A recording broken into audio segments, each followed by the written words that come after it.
This is CNN Breaking News. Good morning everyone, my name is John Kendrick Hernandez and I'm gonna be reporting about the earthquake that hit Papua New Guinea. A magnitude 7.6 earthquake struck Papua New Guinea on Sunday, the United States Geological Survey reported.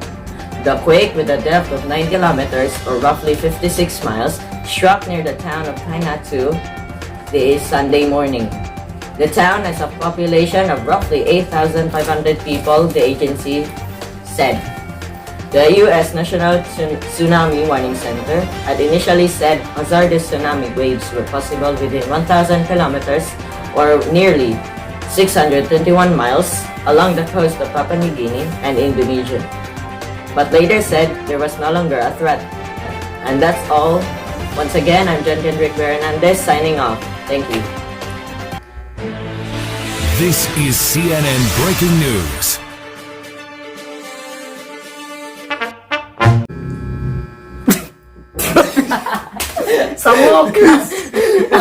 Quake that hit Papua New Guinea.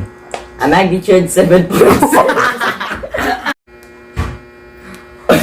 Nah, di ketawa.